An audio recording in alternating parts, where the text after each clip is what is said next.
Thank you very much for the introduction. So in my talk, I'm going to tell you about a tool that we developed at ETH Zurich, which is concerned with test automation. And it's concerned with test automation to the degree where the developer only presses a button, and the testing happens completely automated in the background. My talk is structured as the following. Already, as the talks that we have heard so far make clear, many people understand different things when it comes to testing. So in the first part, I'm going to talk about what I mean when I talk about test automation. And I'm going to describe the core work that the AutoTest framework does. And then I'm going to show you the components, the main components that the AutoTest framework is built up with. There's going to be the core components here with the oracle that tells you when a test case passed and when a test case failed. There is the actual testing strategies that come up with the input data and the test cases that exercise your system under test. But then, and this is where I also want to put an emphasis, once you experiment with a few strategies, it becomes important that you have good support components that glue your framework together. And we've learned quite a few lessons there, and I want to share this experience with you. In the end, you'll see a live demo of the tool, and I'll show you some experimental results that we've gathered. So let's start with test automation. One of the, or maybe the most important things to do when you test is to automate the actual test execution, because it's a cumbersome work and nobody likes to do it. Especially with the advent of the XUnit kind of tools, this has been something that people started to do. It was less overhead. It was a simple tool. Everybody really likes it, I think. But it's only one part of the test automation. You're still concerned with test case creation or input data creation. And then once you run the test case, you need to decide whether what just happened revealed a bug or it didn't reveal a bug. And many bright people have done very good research in these areas recently. There have been innovative ideas being used. People have been using specification or contracts to both automatically filter invalid input. So if they come up with a random input to say what is not valid and what is valid, and they've used specification to rule out or to reveal whether an executed test case contains bugs. I will talk more about this later. Of course, this requires the presence of contracts in your source code, but then again, other people have come up with ideas to dynamically infer specification in the case where specification is not present. People have been using a variety of technologies like symbolic execution or abstract interpretation, model checking, and theorem proving, or even a combination there, to create really, really interesting strategies that all have very, very good strengths. And in fact, many of these strategies are so good that they're worth combining.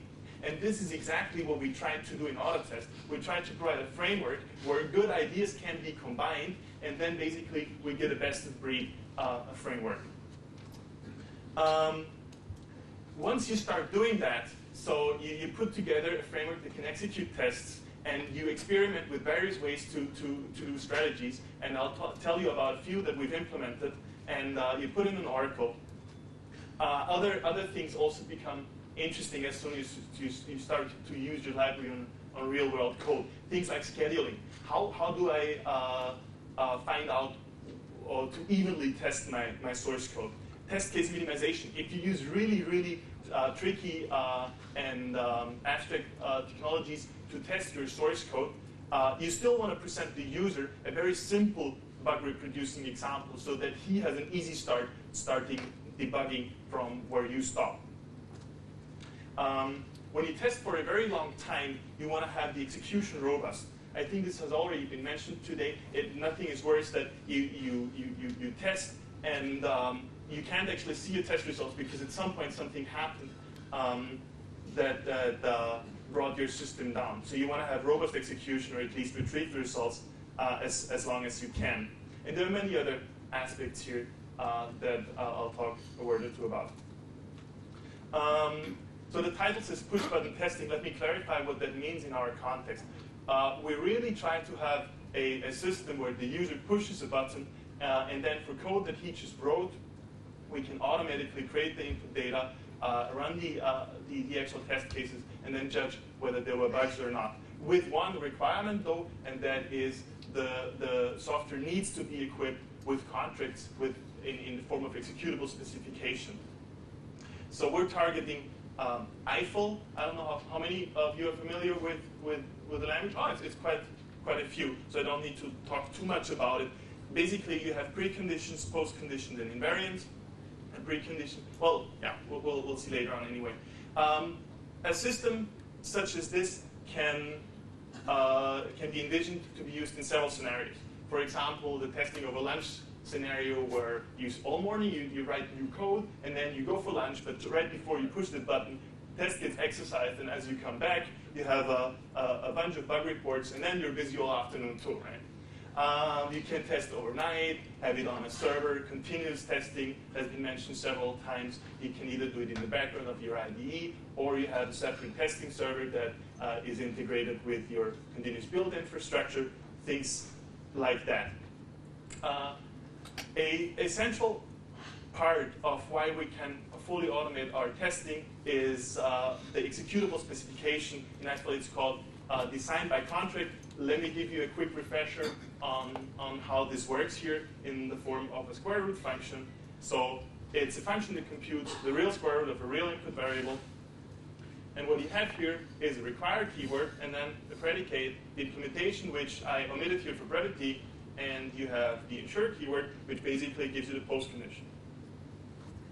Now, the contract that is established here between somebody using a client of this method and the method itself is the following. The client has to establish the precondition, and only then is the method itself obliged to satisfy the post condition. And it's by definition that if the precondition is not satisfied, the implementation can do whatever it thinks. It can return erroneous things. It cannot return val. It can go cook coffee, whatever it thinks is nice. Now, this is applicable whenever you have a language that supports contracts. Natively, namely the Eiffel language, or more recently, Microsoft has developed a language called Spec Sharp, which is essentially C Sharp with those contracts. But you can also apply it to languages where you introduce those contracts as extensions. For example, there's a set of extensions for Java, like JML, OCL, there's, I think, JContract, iContract, and many more of these. And of course, you can also just provide them manually using things like the percolation pattern. Okay. So to conclude the section of test automation, let me give you an example of how we think about test automation. Since I'm currently employed in Zurich, Switzerland, I'm required to do those examples only in the domain of the financial world. So I'll have the bank account. Sorry? Yeah, that's true. So we have the example here of bank account, class bank account. Then you have the create keyword, which basically says, well, there will be a method called make that can act as a constructor. Then you have the constructor itself. But let's before looking at the constructor, let's look at these two attributes here. They're the main ingredients of the class. You have an owner, which is the name of the person holding the account, and you have a balance, which is an integer in our example. Oops, gone too far. So the integration procedure, you pass a name, it's a string, and then you require this name is not void because you don't want to have a bank account without an owner. In the implementation, you set owner to receive name, and you set balance to receive the value of 0. And then you have a post condition which ensures that the owner equals the name. There's also an invariant section down here, which is also a part of the contract. It basically limits the set of objects that we consider valid. Any object that is valid needs to have an owner that is not equal to void and a balance greater or equal to 0. And in fact, with the creation procedure here, we can see that due to the precondition and the post condition, the invariant is always guaranteed right after the object is created. Right? And then we have another method that's quite interesting. It's called deposit. You give it an integer, and with this one you can add money to your account.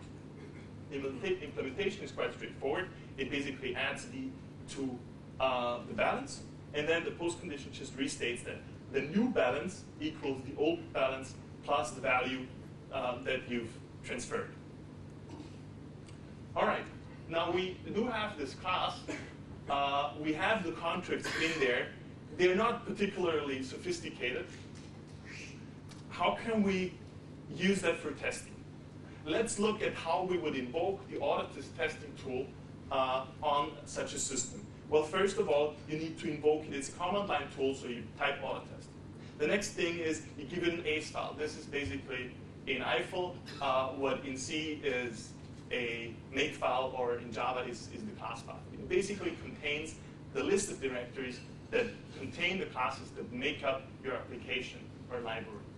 You would need that to compile the application anyway, and you pass it to the AutoTest testing tool completely unmodified, so you don't need to do any work there. And then what's left is you specify the testing scope. You probably don't want to test your whole application every time, so you give here a list of classes, and then AutoTest will concentrate on those two classes only. Now, given this invocation, what could AutoTest do? Well, it'll start by creating test cases. Let's not go into detail what actual strategies are used here. It could start with testing string. In order to do that, it would create an object of type string. So it would say create here, and then the type name in curly braces, and then a variable name that receives the newly created object. And then it would call some methods on it. It'll call wipeout. Well, the wipeout would be a method on string that removes all the characters. Now, we know that when we create a new string, it's empty, so it's probably not the most smart idea to call wipeout here, but actually it's a border case and it might reveal a bug. And actually, it might just indicate that the strategy that we're using to generate the test cases is based on randomness. As a next step, it could use the same object to call append character. It would be a method that would append one character to the end of the string. And then it could call append double, which is the same thing for double values. Then it could, for example, create a new string and put it into a variable called v2. Then it could call v1 append string v2, so it would append whatever is in v2 to the end of v1. Again, probably not very clever because there's nothing in v2. And then it could call fill, which basically takes the character you supply and fills up the string with a lot of G's here in this case. And then it could go on to test string, and eventually, if it's bored, it continues with testing class bank account. It's the second class here in the test scope. So what happens first, again, same structure, it'll create an object of type bank account, store it in a variable tree. You can see here that the constructor needs an argument. It's the owner name, if you remember correctly. And our strategy decides to use v2 here. If we go back here, v2 was created of type string. That's OK. And then it starts using methods from bank account. There are not many available. Deposit is here, so it'll deposit 15 Swiss francs, for example. Switzerland again. Then it'll deposit 100 francs, and then it decides to use a negative integer, and it'll deposit minus 8,901 francs. All right. So how can, in such a scenario, how can we detect bugs? Does anybody have an idea? Can a bug here be detected in the script? Yes? Exactly. So to repeat what you've just said is that what will end up here is a negative balance, and when we look back at the invariant of the class, it states clearly the balance must always be greater or equal to 0. And now those contracts are always checked at runtime. The invariant is always checked at the routine entrance and the routine exit in Eiffel. So if the script is executed, we'll get an error here. And even more so, we can even put blame. We can say, well, it's clearly the fault of deposit. because it left before it did something, the state was good, and after it did something, the state was bad. Okay, so the script to reproduce this bug can be very long. So it's a few lines here, but you see the ellipsis marked here. It could be a few thousand lines long. It could have gone on to do other things in the meanwhile. It's probably not the best to give the user this very, very long script and ask him, well, please work from here. So what you want to do in this scenario is you want to extract a smaller test case. And when you look at it, actually, these 3 lines that are marked red now, it's not really red in the projector. It's red here on my notebook, though. Represent the smallest test case that will still reproduce the exact same problem. Right? So this is another thing you probably need to take care of when you're trying to do test automation in this way. Another thing you might want to take care is, again, this robust execution thing, where when you're doing interesting or dangerous things here in the middle, you might want to recover gracefully from it and not just stop. So the idea here, actually, another idea that's in this example is that to test bank account, we're not creating a new argument. We're using one from previously. Of course, we could have used just a new one as well. Some of our strategies that we've implemented, though, sometimes decide intentionally to use an older object because it might have been used before and brought into interesting states because it's been used with other methods before. So we hope to get a more diverse set of test cases this way. So we have this framework idea. We want to have an automated testing framework like I just sketched, where we have the actual testing strategies that are pluggable. You can replace them. We want to have a flexible execution mechanism because we don't know exactly how the strategies are looking like, or they're just very, very different by nature. So the execution mechanism needs to support them all, or as many as possible of them. You want to be robust. I just said that.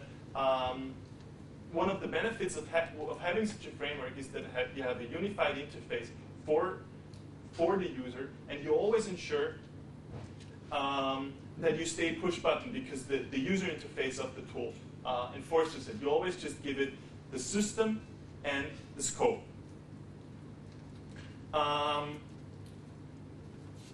This kind of test case, full test case automation, I don't think it's going to replace manual unit tests anytime soon. I think it should cooperate with manual unit tests. These kinds of automated unit tests are very good at some parts, at some tests. Humans are good at others, and I think there's a complementary nature. So I think it's important to have such a framework integrate tightly with the existing manual unit test cases. And also, as I briefly mentioned, you want to have concise input, no matter how complicated the inner workings of your system are. So the testing focus of our AutoTest framework lies so many people think of different things when they talk about testing. This is a very, it's of course trying to classify where we try to put the focus. I think AutoTest can be very well situated in the vicinity of unit tests and integration tests. It's not as good as system tests, because they require very, very complicated input that automated strategies might not always be able to satisfy. And it doesn't accept the testing at all because we don't have the corresponding requirements to process automatically.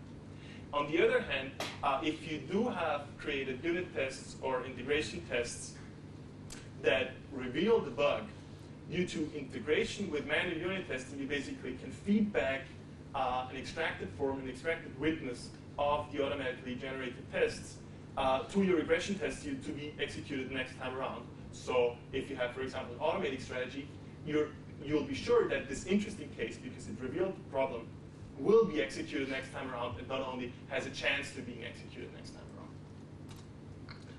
All right, this brings me to the section with the core components, namely the oracle that we've implemented and the strategies that we've implemented or are working on. So the oracle that we use is based on those contracts that I've introduced before. Once you have the notion of preconditions and postconditions, and somebody gives you a method that you've never heard before, you can basically call the method with arbitrary arguments, with arbitrary parameters, and then you hope for two things. The first thing is you hope that the precondition will not be violated, because per definition, if it's violated, anything the method does is okay. Only if it's not violated, the method is obliged to satisfy the postcondition. So you hope, if you're looking for bugs, you hope that the postcondition will be violated. Because exactly in this scenario, you've revealed the bug, and you know who's to blame. In practice, things are a little more difficult because, as you've seen in the example before, there are also invariants and they can reveal bugs. Sometimes a precondition can signify a bug. Imagine the situation where you have a method in your test, you call it, you satisfy its precondition, but this method in turn calls another method or itself recursively, violating the precondition of the second method. Then clearly there's a bug in the first method. So precondition can mean you reveal the bug, and your oracle needs to take care of that. You have assert statements, and they're actually called check instructions. Those reveal bugs too. And you have other kinds of exceptions. Think of a null pointer dereference and things like that. So this is basically the oracle that we have in place.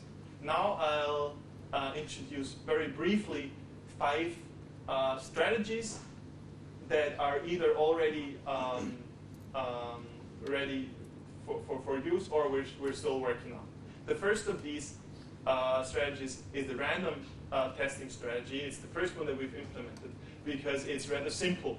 As it turns out, it was also very effective. You're going to see some experimental results that we have later on. So to explain it, for each method in your test, we create a target object, and then we put it in a pool.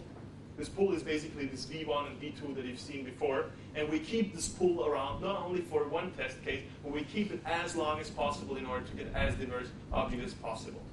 I'm doing something to the microphone, I think.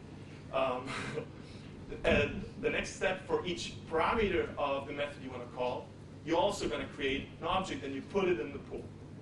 And then, in order to have objects in different states, you pick one object from the pool and you call an arbitrary method, not necessarily one from the methods in your test on it, just in the hope to get a little more diversity there. And only after this step, you take again the method in your test, you pick now, for every blank there is target object and parameters, you pick a conforming object from the pool, not necessarily the one that you've created with the intention to create tests, but an arbitrary one to test. So sometimes you get just a newly created one, which is an initial state, and sometimes you get an older one. Maybe it's the line here. Okay. You invoke the method in your test, and you hope to reveal bugs. Okay. I think that fixed it.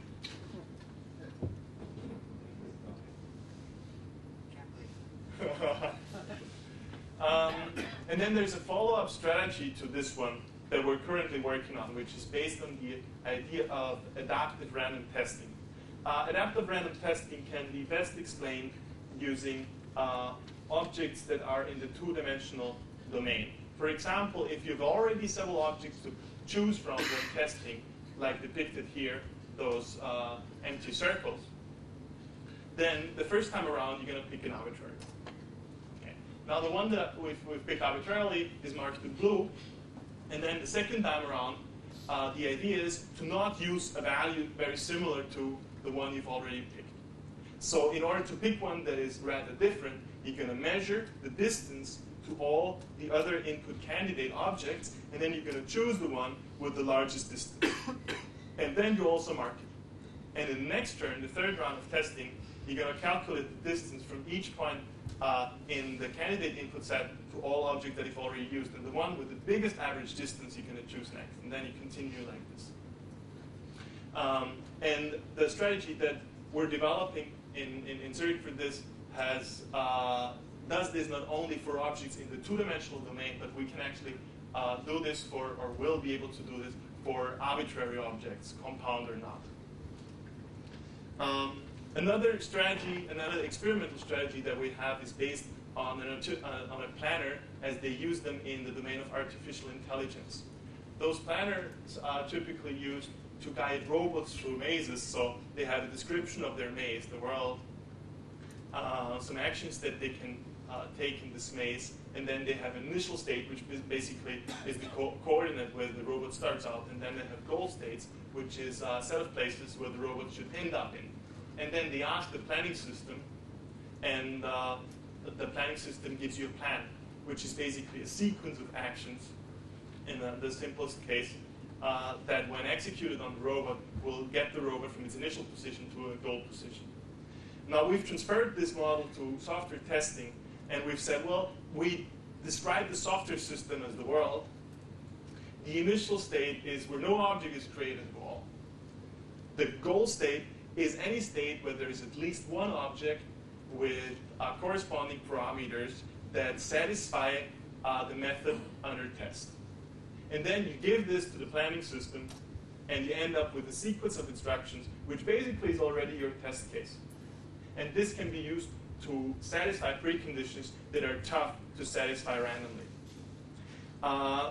This strategy presented us with a few challenges because the contracts that we find in practice and we tested on real-world software they're not perfect. They don't look like your JML textbooks examples.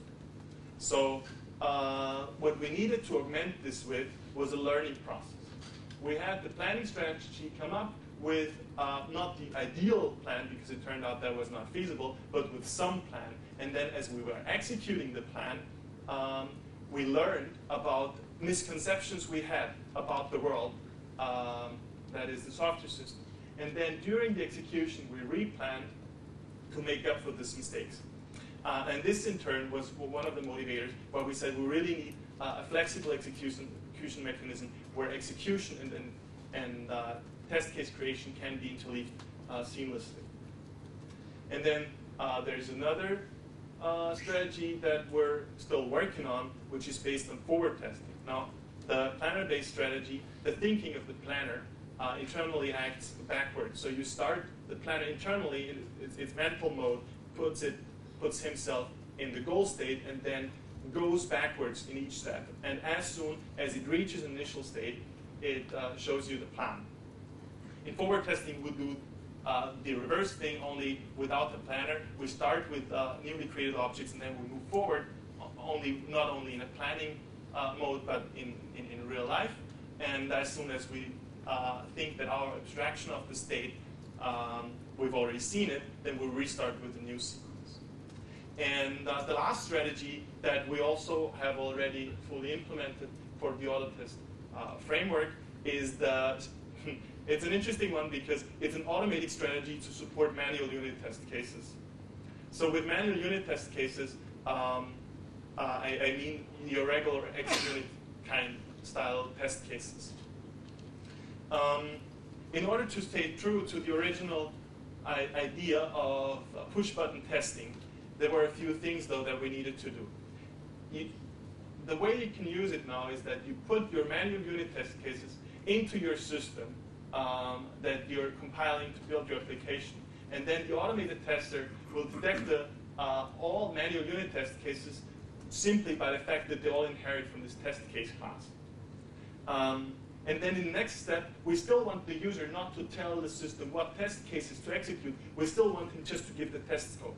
And we want the user to say, well, I have changed this class. Please test it. We don't want to let the user tell AutoTest what test cases it needs to use. So AutoTest, the manual testing strategy, takes not only the inheritance relation, but also the association relation to find relevant test cases. It basically goes through the list of test cases and looks what types do they exercise. And if a type that they exercise is in the test scope, it marks it as relevant. And then before it does any automated, truly automated test case generation, it executes a set of relevant test cases.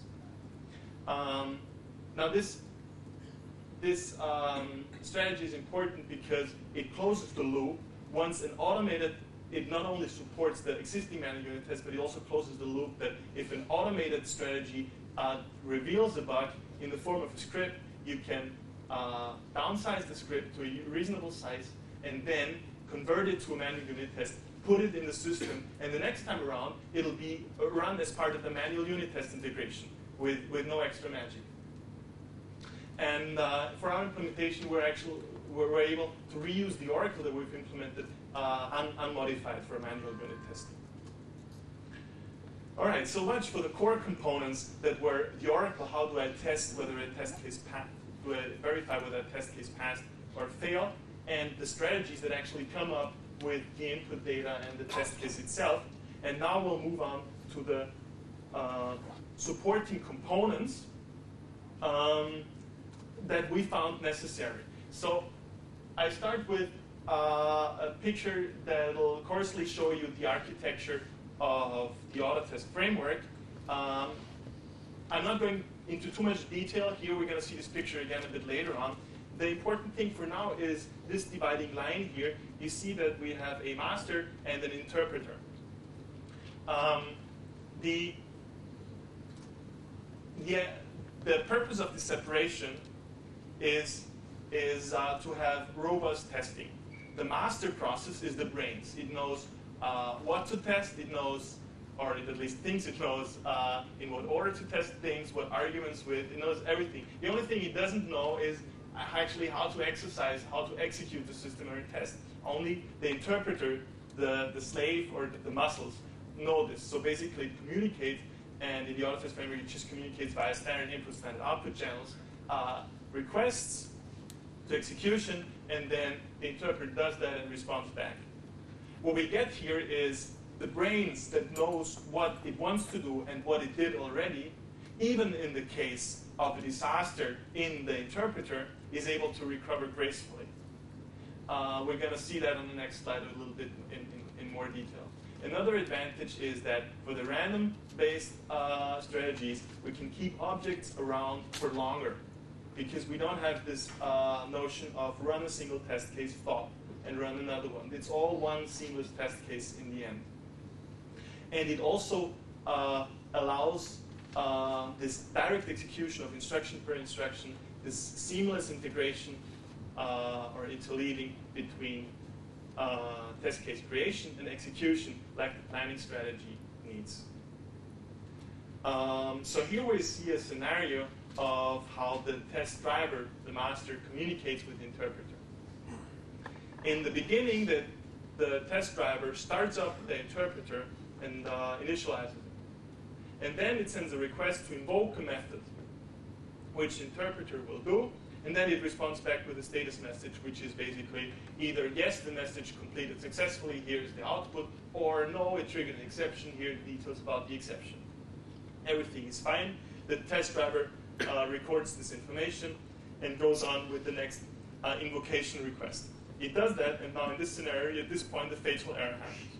Either the interpreter is shut down completely, or it goes into a state from which it cannot recover anymore.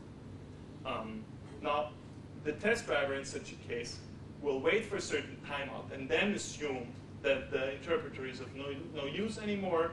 It will stop the interpreter and start a new one. And then the first few times it'll probably try to test the method that just did horrible things again. And if these things happen repeatedly, eventually it'll move on to the next method. The important thing is that all the information from the testing groups out so far are still there. When we first experimented with the random strategy, we had a model where we first created a set of objects in the pool, and then we did a lot of diversification in the sense of method calls. And we found that before we came to the actual testing, already we would each time kill the testing process, and we'd never get any results. Using a setup like this, we can get results in any case. So now let's come back to the architecture picture here. You have two inputs. It's the same thing as before. The system under test, it's basically the ASD, which AutoTest parses here. Then you get the test scope in the sense of a set of classes that you want to emphasize testing on. And the system under test is passed to the strategy. The test scope is passed to the strategy. And the system under test is also passed to the interpreter, because this one is actually the one executing it, so it needs to know about it too.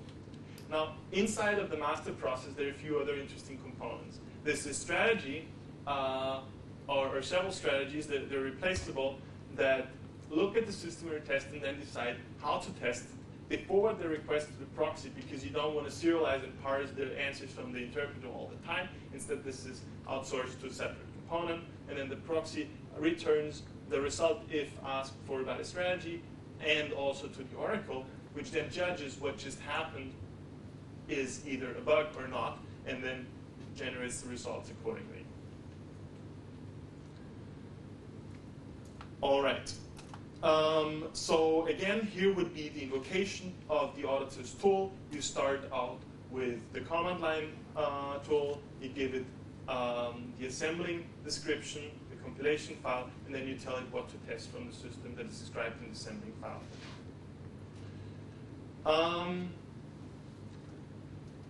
If you do this in practice, and if you give it a list of many classes, you'll start to wonder in what order to test them. And so what we've done for AutoTest is also not just please execute 10,000 tests, but instead please test for 30 minutes or 24 hours. Because, for example, if you want to test over lunch, you're not exactly sure about before how long 10,000 tests will going to take, but you know that you'll be back, I don't know, 1:30. So you give it a timeout. And then we've implemented a scheduler here that basically fairly distributes the testing, exercising on all the methods in your test using a very simple scheme. So you assign every method a static priority. The higher the priority, the more often it will be tested.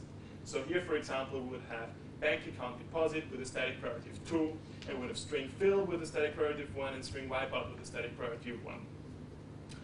By default, all methods from all classes get the same priority that you've mentioned in the test scope. And then, in the first step, you assign, there's another concept, dynamic priority. In the first step, you just set the dynamic priority to the corresponding static priority. And then you have a priority queue, which always gives you the method with the highest dynamic priority, and you use exactly that one to create the next test case for. And once you've done that, you decrease its dynamic priority. In the case of the example here, things would go this way. And once you've reached the state where everything is 0, well, you just reset. And unless your static priorities are very high, so that executing them one time will take longer than the whole testing session, this will guarantee some kind of fairness. All right, so what happens when we do find bugs? In order to facilitate long-time testing, we've tried to do as little things during testing as possible, and to do everything that we can outsource afterwards to actually outsource afterwards. The idea would be to be able to test, to not increase memory as we go, so we can extend the time of testing. Because of this, what we do during testing is we just log all the communication between the master and the slave, and we put it in a file, and we keep on testing. And the actual judging, the job of the oracle, is done afterward, incrementally, based just on this log file. Because by reading it, you can get all the information that you would have during execution. And now, suppose you found the bug. The script might be very long. The first guess at a bug reproducing example, something you want to give to the user and say, here, look, this is wrong in your software, please go and fix it. It might be very large. It might be a few thousand lines of code. It might be even longer if you've tested for long enough. So it's important here, in practice, when you manually look at the cases, the minimal test cases are typically in the range of 3 to 5 lines that are detected. So they're significantly smaller. So what you do want to do here is you want to minimize your witnesses. And then from the minimized witness, you create a manual unit test case and you put it back in the system. So how do we do the minimizing? Well, we've applied a technique that's called static program slicing. It's actually very simple. When we look at the example from before, where the deposit would go down the balance to below 0, we said this would be the minimal test case. The slicing we've implemented doesn't detect this test case, but it detects one that is not much bigger. What it does is it starts at the line at the problematic line, and then it works its way backwards. Well, it sees we need width of 3 to reproduce this test case, so it marks the previous line because it also deals with V3, and this step actually might have been necessary to move V3 into a state so that the bug actually is revealed, and then it goes forward. Well, again, V3, we're interested in that. Of course, we're interested in this line because it creates V3, but there's another important thing we learned here, and that is, in order to create V3, we do need V2. So it puts V2 up on its agenda, and it moves backwards and says, well, also V2 here was interesting because it got changed, and then, oops, of course, we need the creation of V2. But everything else, no, is not needed for the test case. And this is our way to minimize the test cases, and it works quite effectively in practice. Now, it needs to be said that this minimization is not sound, so in some cases, it can be that the original test case does reproduce the bug, and the minimized version does not. The advantage of the slicing that we use is it's very fast. It's very effective because it's very fast. Now, in order to filter out those attempts of minimization that do not reproduce the original bug, we just give the minimized example to the interpreter to run again and see whether the same exception is thrown. Of course, it could be thought of here that if you do recognize a case where minimization was unsound, you employ a longer running, more thorough process to minimize the test case. But that's not implemented at the moment. And actually, we haven't found such a case yet. So to sum up the architecture of AutoTest, we have a scheduler in the form of a priority queue. We have several strategies implemented.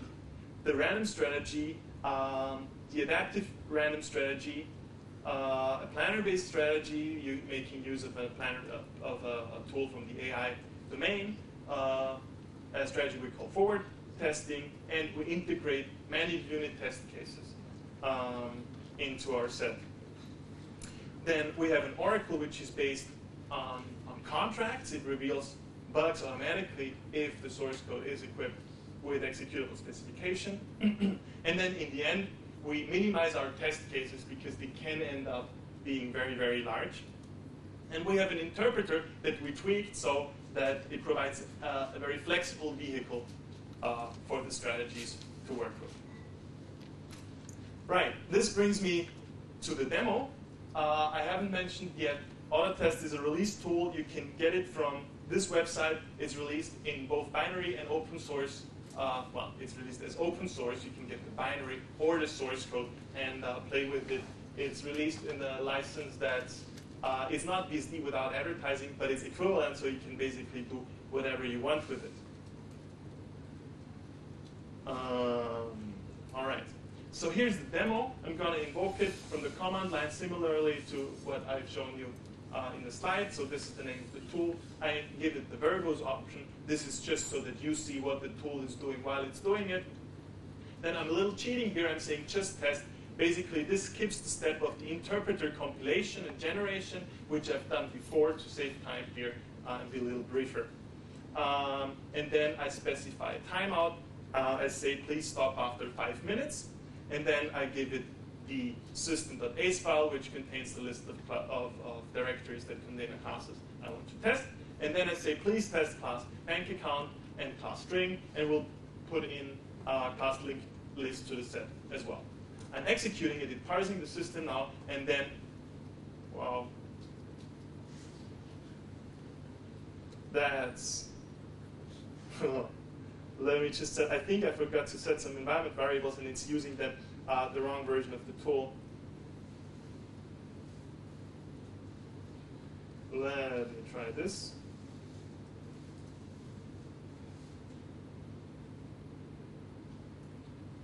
No? That's interesting.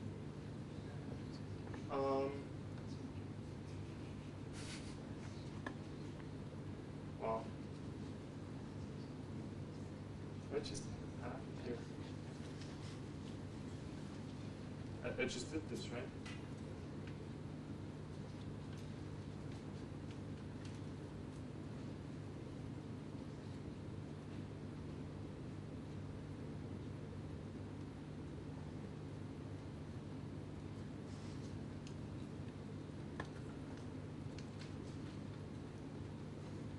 Okay. Unfortunately, something is not working here. I can't fix it anymore. You have another export higher up. You mean this one here? Mm-hmm. No, that one shouldn't.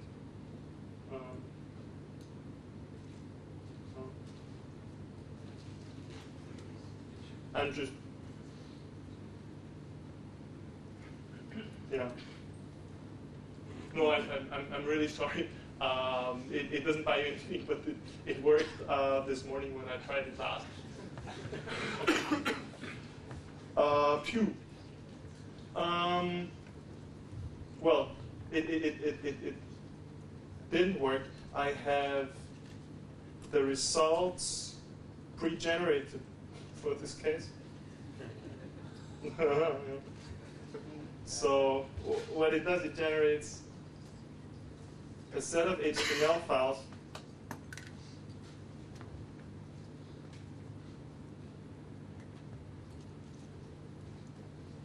of this work. Okay.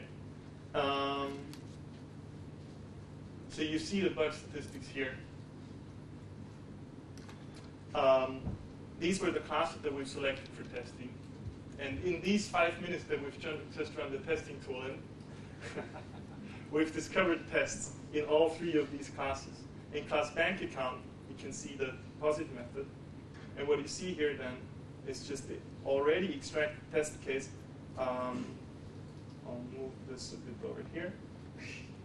This is not an IFO syntax, but it's really, it looks just like a manual unit test case. So you can see that it's already minimized to those 3 lines that create, well, actually, the bank account in the example is a little different. It doesn't take a string, it takes a person as parameter. So it creates a person, then it creates a bank account with the person, and then it deposits a negative amount of money.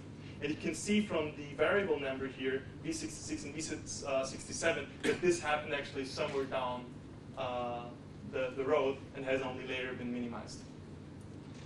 In the other classes, we also found some bugs. I can show you results here that look exactly identical. So, for example, here, we create a new string, and then we call it that. And this is actually a bug I know of. We've reported this. You can look at the exception trace that's also provided here, and you'll see this is a case of a nested precondition violation because adapt in turn calls share, and then we have a precondition violation. In a similar vein, you have a section with manual unit tests.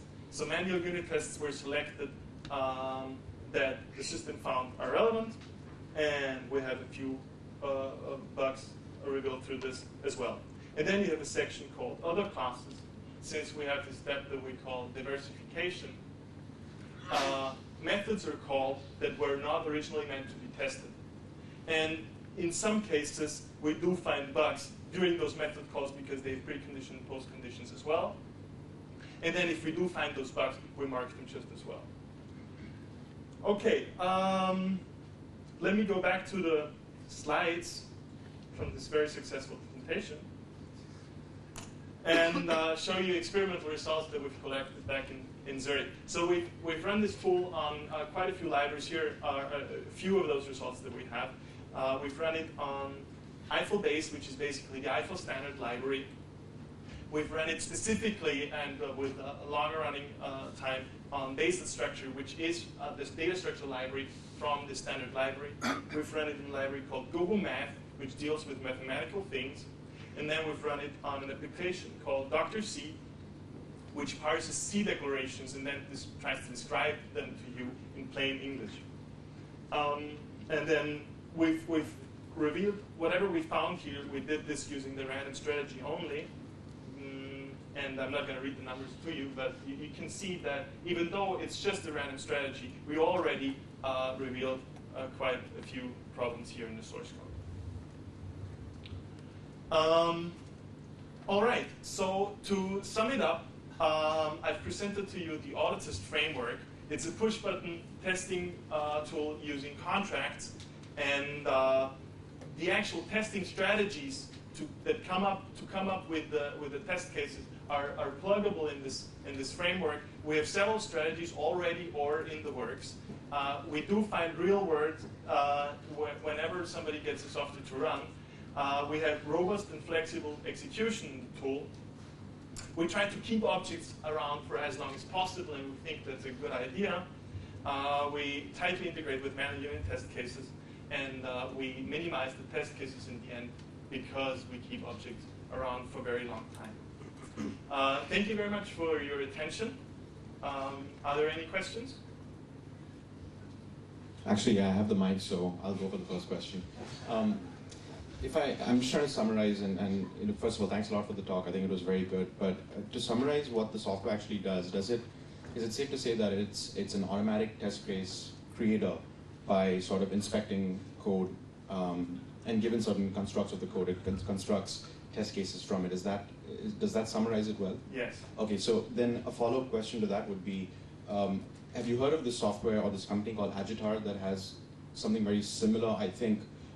Is there any difference in the style, or what are the differences between AutoTest and something like Agitar?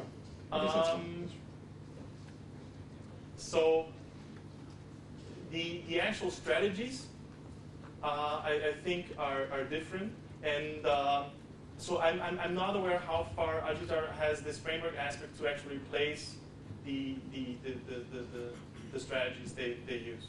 So actually, that part I know. I know that they don't have pluggable strategies, which is something that I saw that your framework has. That's actually good, because one of the drawbacks of Agitar is, and maybe for the folks who don't know, it's basically software that can take in a piece of source code or system and agitate the source code to kind of figure out possible cases that can break each line of the code, or in this case, methods.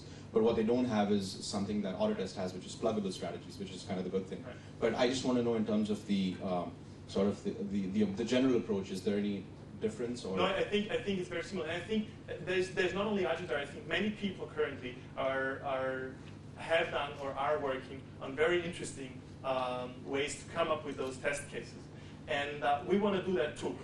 But we also want to try to combine good ones and see whether this brings us even forward. Because very often individual strategies have strengths, very good strengths, but also weaknesses. For example, some work good with structural invariants, some work good with reference structures, things like that. Thanks. I think the big difference would be behavioral analysis versus static code analysis. Really is a key difference. Whereas they're looking at behavior and how it performs, whereas Agitar is looking at the code and saying, okay, how could I break this? So they're equivalent to a code inspection, whereas this is black box testing. So in fact, whether you do, to refine what you say, whether you do black box testing or white box testing, the strategy is free to do either. Andreas, Bob, do you remember if I comment about, just a follow-up comment about Agitar, is that that strategy, by the way, full disclosure, I'm on the technical advisory board, so their strategy does not require the presence of preconditions, postconditions, and invariants. Instead, it infers things that are like that by observing the execution runtime behavior and uses a collection. My question is, I was intrigued by your minimization. you showed a graph where you said you're basically computing some minimal distances and trying to increase diversity of tests, doing that. And then your minimization strategy for slicing. Those two things, I wanted some clarification on that. Are those basically different approaches, or are they two sides of the same coin? I think they are orthogonal with each other. So the adaptive random part is concerned with the selection of input during the time where we create this continuous long test case, this long-running test case. And afterwards, after execution finished, we take this very long test case and reveal bugs by looking when exceptions happen. And then as a first step, we take we create a witness from that. It can be very long. Basically, it is from the line where we discovered the bug to the point where we last restarted the interpreter. And then we take this very large piece of witness and minimize it using static slicing. Does that answer your question? Kalle Raita, Hybrid Graphics, and I would like to know if there's any hope of extending this framework for low-level languages like C. I think as long as you support contracts or come up with interesting ways to find equivalent things automatically, there's nothing wrong with applying this to other languages like C. Would you be ready to take the challenge? So I think we're busy enough with the plans we have so far.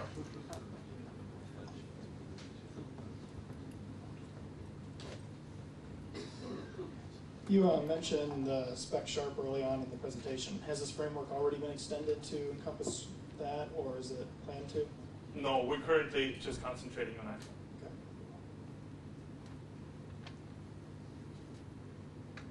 Okay. I don't understand how you counted the number of methods that failed, the number of failures. So like when your deposit method fails from -1, it will also fail from -10, -20. Yes. So So you get lots of false The witnesses. failures can be identical, but the statistics actually showed another graph where we've isolated the bugs, and we showed the number of bugs. Those were less, right? So is that manual? Yeah, that part is manual. Curtis Poe, Pearl Foundation again. Right here. Okay, thank you. So I assume integration with other languages is far more than simply being able to parse how they implement contracts. You actually have to have code written in that language in order to be able to build this sort of testing framework. Sorry, go again? When folks are talking about other languages, and contracts in different languages are implemented with a variety of different strategies. So I assume applying something like this would require far more than simply parsing how they implement contracts. You would actually, would you have to implement, like how would you create the objects, for example, in order to be able to, you actually have to write out the code in their target language? Yeah. Yes, Yeah. okay. Well, in the language of the interpreter. So if you make it so that the interpreter has its own little mini language, this just happens to look very, very similar to Python. But you could, of course, make it so that this interpreter actually drives languages that are reasonably similar. Andreas, thanks very much. It's a really interesting talk now behind you.